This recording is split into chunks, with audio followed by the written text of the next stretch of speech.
Когда солнце только начинало всходить над краем небольшого приморского поселка, на заднем дворе старого дома появился на свет пес.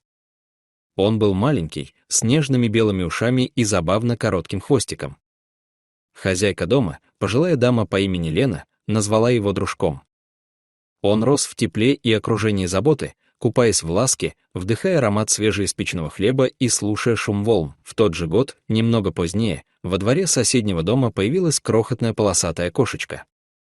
Она родилась под сараем, где укрывалась ее мать, бездомная кошка, спасавшаяся от ливня. Девочка из соседнего дома отыскала котенка и отнесла его Лене, зная о ее добросердечности. Кошку назвали Соней. Она была худой, с огромными изумрудными глазами и забавными пятнышками на носу. Первое время Соня пугалась всего — громких звуков, людей, даже шелеста ветра. Но однажды, когда Лена поставила перед ней миску с молоком, к миске, радостно виляя хвостом, прибежал дружок. Он был уже чуть старше, самоуверенный, любознательный и очень приветливый. Соня застыла, насторожилась, выгнула спину, но песик не стал лаять или играть грубо. Он просто улегся рядом, опустив морду, и молча уставился на нее. Спустя несколько мгновений Соня приблизилась.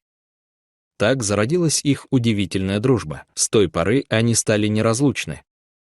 По утрам Лена открывала дверь, и на пороге тотчас появлялись две фигурки, щенок и котенок, которые вместе мчались во двор. Они резвились в догонялке, кувыркались в траве, таились под кустами. Дружок притаскивал найденные веточки, а Соня искусно охотилась на бабочек, временами подпрыгивая так высоко, что дружок застывал от восхищения. Они даже спали вместе, свернувшись клубочками, когда вечерняя прохлада окутывала дом. Лена часто смотрела на них, улыбаясь, и приговаривала: «Вот это истинные друзья». Их дружба была светлой, неподдельной и почти наивной. Минул год. Дружок вырос, превратился в сильного пса, сторожил двор и встречал хозяйку у калитки. Соня тоже повзрослела, но по-прежнему оставалась нежной и ласковой. Они понимали друг друга. Когда Соня тосковала, дружок тихо ложился рядом, прижимаясь теплым боком. Когда дружок скучал, Соня забавлялась с его хвостом, вынуждая его радостно тявкать. Но однажды все изменилось. В дом Лены приехали родственники, молодая пара, которая давно мечтала завести пса. Они увидели дружка и тотчас влюбились в него.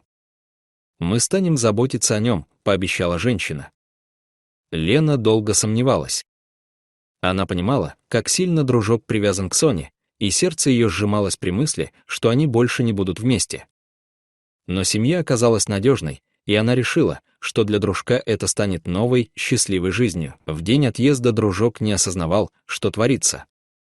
Его усадили в автомобиль, рядом положили любимую игрушку и миску.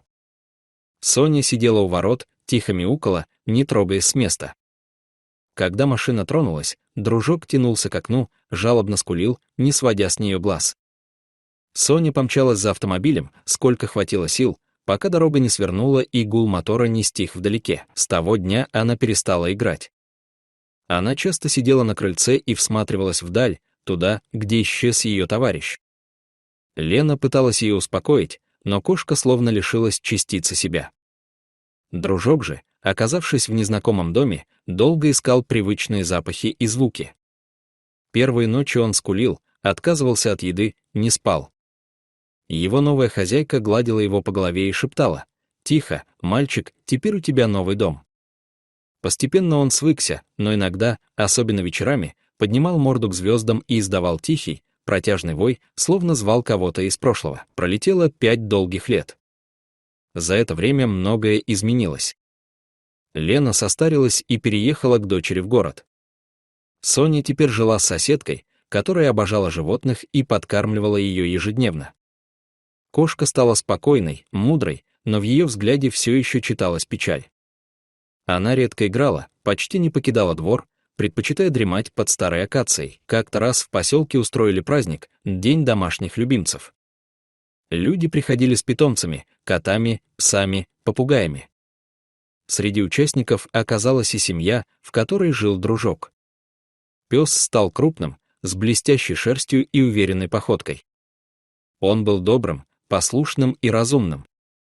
Но в глубине его глаз, и если приглядеться, иногда вспыхивала тень воспоминаний. Когда они приехали на праздник, дружок держался спокойно, обнюхивал воздух, вслушивался в звуки. И внезапно он замер. Ветер донес до него запах, едва уловимый, но знакомый до боли. Он вскинул голову, уши насторожились, хвост застыл. Его взгляд метнулся к дальнему углу площадки, где сидела кошка. Соня, она пришла туда вместе с соседкой, которая принесла корм для бездомных животных. Кошка сидела смирно, но вдруг тоже подняла голову. Их глаза встретились. Мгновение, и все вокруг словно исчезло. Люди смеялись, звучала музыка, кто-то держал воздушные шары, но для них двоих время остановилось. Дружок тихо заскулил, потом рванул вперед. Его поводок натянулся, хозяйка не успела среагировать, и он вырвался. Он несся сквозь толпу, обгоняя людей, и в каждом его движении чувствовались радость, нетерпение, любовь. Соня сперва попятилась, будто не веря. Но когда дружок подбежал и замер перед ней, она узнала его. Признала запах, походку, взгляд. Кошка шагнула навстречу, потерлась мордочкой о его шею и тихо замурлыкала. Дружок улегся на землю, а Соня залезла ему на спину, как проделывала когда-то в детстве. Люди вокруг замерли. Кто-то заснял это на телефон, кто-то просто наблюдал, не сдерживая слез. Пожилая дама сказала: «Взгляните, они все помнят».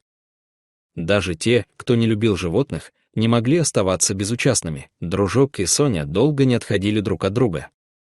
Они сидели рядом, соприкасаясь боками, словно боясь, что кто-то вновь их разлучит.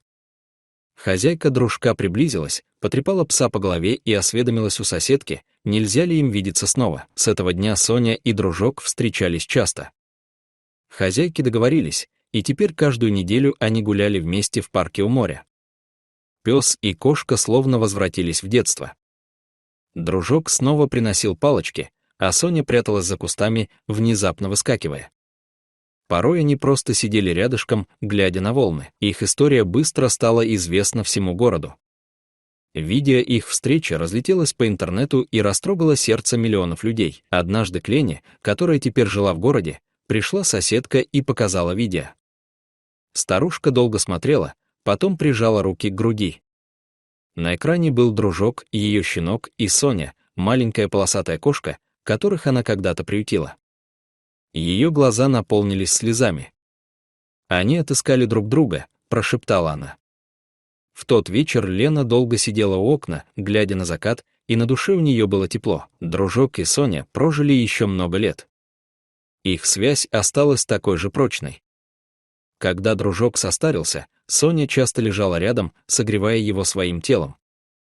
А когда ветер приносил запах моря, они оба вскидывали головы и всматривались вдаль, туда, где когда-то впервые резвились щенок и котенок, не ведая, что время и расстояние бессильны перед истинной дружбой. Их история напомнила людям, что память сердца вечна, что любовь не знает преград, и даже спустя годы, среди тысячи лиц и ароматов, можно узнать того, кто когда-то был рядом. Дорогие зрители, что вы думаете об этой истории? Расскажите, пожалуйста, в комментариях. А если вам понравилось это видео, то ставьте лайк и подписывайтесь на наш канал. До свидания.